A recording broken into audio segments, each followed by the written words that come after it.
If you've used a pickup line in the last 6 months, she cringed. I'm sorry, but I need you to hear that. Here's the thing nobody tells guys. It's not that girls hate being approached. It's not that we hate flirting. We love flirting. What we hate is feeling like we're number 47 on a list. What we hate is recognizing the line. And trust me, we always recognize the line. I want to show you exactly what goes through a girl's head the moment a guy uses a pickup line on her. And then I want to show you what actually works instead. Not theory. Not pickup artist nonsense from 2009. Real stuff. The kind of things that actually make girls want to keep talking to you. But before I get there, I need to tell you about the worst pickup line I ever personally received. Because it will explain everything. I was at a coffee shop. I was minding my own business, laptop open, headphones in, which, for the record, is the universal signal for please do not talk to me. And a guy walks up, waits for me to take my headphones out and says, and I quote, "Do you have a map? Because I keep getting lost in your eyes. I want you to really sit with that." He rehearsed that. He walked across a coffee shop, waited for me to acknowledge him, and then said that, out loud, with his mouth. And here's what happened inside my head in real time. First, I recognized it immediately. Not because I'm particularly clever, but because that line has existed since approximately 1987. Second, the moment I recognized it, I stopped seeing him as a person and started seeing him as a script. He wasn't talking to me. He was running a play. And the second a girl feels like a play is being run on her, she's gone. Emotionally gone. Even if she smiles politely, even if she says something back, she's already decided. That's the core problem with pickup lines. Not that they're cheesy. Not even that they're overused. It's that they signal inauthenticity. They tell a girl immediately that you didn't actually notice anything real about her. You just needed a vehicle to start a conversation and you grabbed the nearest prepackaged one. And girls are extraordinarily good at detecting that. We've had years of practice. Now, before you think this is just me being harsh, let me be fair. I understand why guys use pickup lines. The internet is full of advice telling you that you need an opener, that the first thing you say sets the tone, that you need something clever and memorable. And that advice isn't entirely wrong. The first thing you say does matter, but not in the way you've been taught. It doesn't need to be clever. It doesn't need to be memorable in a quotable sense. It just needs to feel real. And pickup lines, by definition, cannot feel real because they weren't written for her. They were written for a hypothetical woman who doesn't exist. Here are the lines I want to talk about today. Not to mock the guys who use them genuinely, but because understanding why each one fails teaches you something about what actually works. Stay with me because the last one on this list is the one that surprises people every single time. It's one that most guys think is totally fine. It's not. The first one. Are you tired? Because you've been running through my mind all day. This one fails for a very specific reason. It's not just that she's heard it before. It's that it puts her in a passive role. She's the object in this scenario. She's the thing that's been happening to you. She's running through your mind. She's causing you problems. There's no version of this line where she gets to be a person. She's a backdrop to your feelings. And women are deeply, deeply tired of being backdrops. The second one. Did it hurt when you fell from heaven? Same problem, different packaging. She's an object again. A celestial object this time, which I suppose is meant to be flattering, but the effect is the same. You're not talking to her. You're talking at an idea of her. And beyond the object issue, there's a second layer here. This line requires her to play along with a premise she didn't agree to. She has to pretend she's an angel. She has to perform for your joke. You've made the interaction about you within the first 3 seconds. That's a fast way to lose someone. The third one. I seem to have lost my phone number. Can I have yours? I actually want to pause on this one because it's a good example of a line that seems harmless and kind of fun but reveals a specific mindset that girls find off-putting. The entire premise of this line is deception. You're pretending to need something you don't need. You're manufacturing a reason to talk to her instead of just talking to her. And girls pick up on that instantly. If you're willing to open with a lie, even a cute, low-stakes lie, what does that say about how you operate in general? I know that sounds like I'm overthinking a silly joke, but perception happens fast. First impressions are made in seconds. And starting with any form of inauthenticity, even a playful one, is starting on the wrong foot. The fourth one. If you were a vegetable, you'd be a cucumber. I'm including this one because it represents an entire category of lines that try to use humor as a shortcut. And humor absolutely works. Humor is genuinely one of the most attractive qualities a person can have. But there's a difference between being funny and reciting a joke. Being funny is about timing, context, genuine wit, reacting to something real that's happening in the moment. Reciting a joke is just performance. And performing for someone you just met, without any genuine exchange, creates a weird dynamic where you're auditioning and she's the judge. That's not a conversation. That's a one-man show. And one-man shows are exhausting to watch when you didn't buy a ticket. And now the fifth one. The one I promised would surprise you. Are you from around here? I know. It sounds completely innocent. It sounds like normal small talk. And technically it is. But here's why it fails in a specific way that matters.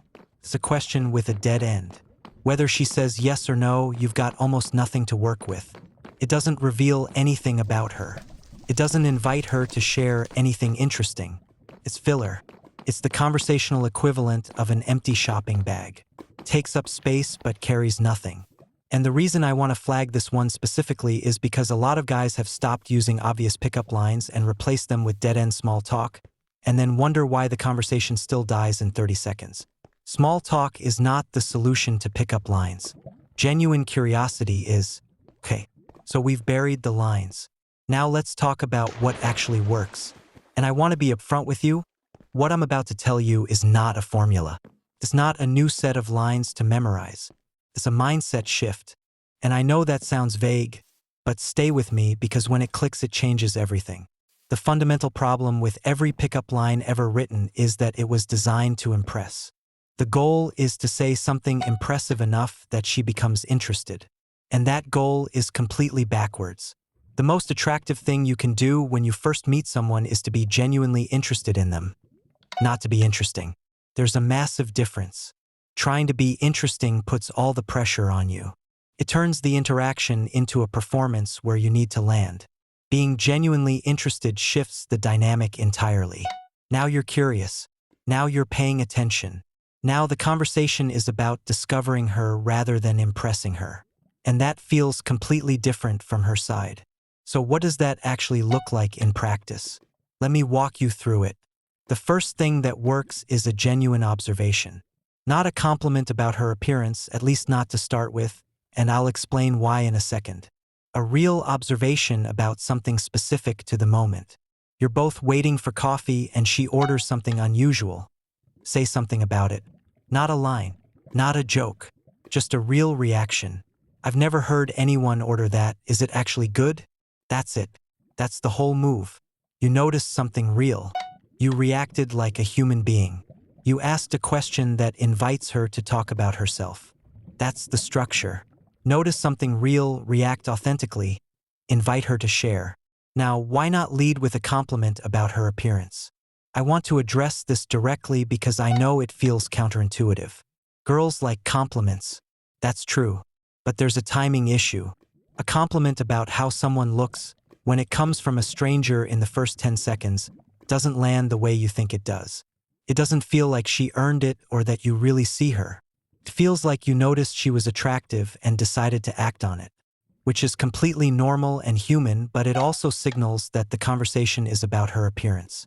And most women, especially attractive ones, have had so many conversations that started and ended with their appearance that they're quietly exhausted by it. Starting with an observation about anything other than how she looks, what she's reading, what she ordered, something funny about the situation you're both in, signals immediately that you're paying a different kind of attention. And that stands out.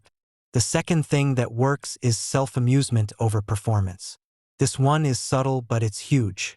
The difference between a guy who is trying to impress a girl and a guy who is genuinely enjoying himself is visible from across a room. When you're trying to impress someone, you become slightly rigid. Your responses are a half-second too considered. You're monitoring her reactions constantly to see if you're landing. And she can feel that monitoring. It creates a low-level pressure in the interaction that makes it harder for her to relax. When you're genuinely entertained by the situation, by the conversation, by life in general, you become magnetic in a way that's almost impossible to manufacture. The goal is not to make her laugh. The goal is to be someone who is genuinely having a good time, and let her join that. The third thing that works is specificity. This applies to everything: openers, compliments, questions, all of it. Vague is forgettable. Specific is memorable. There's a difference between saying "you seem really interesting" and saying "I noticed you've been reading that same page for 20 minutes and you look either deeply confused or deeply unbothered and I can't figure out which." The second one takes 30 seconds to say, and it's infinitely more engaging because it shows you were actually watching. It shows you have a sense of humor. It invites her to be in on the joke with you. And it's completely impossible to have heard before because it's about her, specifically in this moment, in this context. That's what pickup lines can never be. They're universal. They apply to any woman anywhere. And women want to feel seen as an individual, not addressed as a category. The fourth thing that works is honesty about the awkwardness. This one people underestimate constantly. Approaching someone you're attracted to is awkward. Both of you know it. Pretending it isn't is its own kind of performance. But naming it briefly, lightly, without making it a big deal, does something interesting. It breaks the formality. It makes you human. It makes the interaction feel like something real is happening rather than a routine being executed. Something as simple as "honestly, I was not planning to say anything, but you look too interesting to just walk past" is disarming in a way that no crafted line can replicate. Because it's true. And truth, even when it's a little vulnerable, is always more compelling than performance. The fifth thing that works, and I want to be careful how I say this because it's the one that gets misunderstood, is not caring too much about the outcome. That doesn't mean being cold. It doesn't mean being detached or playing it cool in the fake perform sense. It means genuinely understanding that whether this particular conversation goes anywhere has no bearing on your value as a person. Guys who are outcome dependent, who need the interaction to go well in order to feel okay about themselves, broadcast that need in every word they say. It creates a kind of low-level desperation that girls are very sensitive to. Not because we're cruel, but because it puts unfair weight on the interaction. Suddenly she's responsible for how you feel about yourself. That's a lot to put on a stranger. When you genuinely don't need her to respond in a specific way, something loosens. You become easier to talk to. The interaction feels lower stakes. And paradoxically, lower stakes interactions are the ones that go somewhere. Because she's not feeling pressured into performing for you either. She can just be a person. And when two people are just being people with each other, something real can actually happen. I want to tell you about a different interaction I witnessed. I was with a friend at a bar and a guy came over to us. Not with a line, just with a question. He asked us to settle an argument he was apparently having with himself about whether the song playing was from a movie or just a song that sounds like it should be from a movie. That was it. That was his opener. We ended up talking for an hour. My friend gave him her number. He never once tried to be impressive. He was just curious and easy and funny in the way that people are when they're not performing. He made us feel like people he was genuinely interested in talking to. Not targets. Not prospects. People. That's the entire game. That's all of it. Make her feel like a person you're genuinely interested in, not a challenge you're trying to beat. And the way you do that is by actually being genuinely interested. Not pretending to be. Not performing curiosity. Actually caring about who she is and what she thinks and what she finds funny. If you're not actually interested in any of that, then no line in the world is going to save the interaction anyway.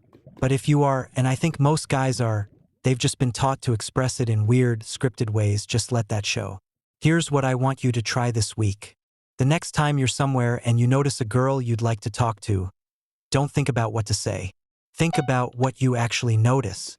What's true about the moment. What's funny about the situation. What's genuinely interesting about her that has nothing to do with her appearance. And say that. Just that. Not dressed up. Not with a punchline attached. Just the honest observation of a person who was paying attention. It will feel weird at first. It will feel less safe than a line because a line has a predictable shape and a genuine observation doesn't. But that unpredictability is exactly why it works. She can't have heard it before because it didn't exist before this exact moment. And that freshness, that realness, is what makes someone actually want to keep talking. The guys who are genuinely good at this, not in a manipulative way but in a real, sustainable, she still likes him 6 months later way, are not running better scripts. They're just more present. They notice more. They react more honestly. They care less about landing and more about connecting. And that shift from landing to connecting is the only thing that actually changes outcomes. You don't need a line. You never did. You just need to show up, pay attention, and say something true. That's it. That's the whole strategy. And the beautiful thing about that strategy is that it works everywhere, every time, because it's not a strategy at all. It's just being a person. Drop your worst pickup line in the comments. I want to hear it. No judgment, we're all learning. And if this was useful, subscribe. Because next time I'm going to talk about what to do after the conversation starts, which is honestly where most guys lose the girl they already had. You don't want to miss that one.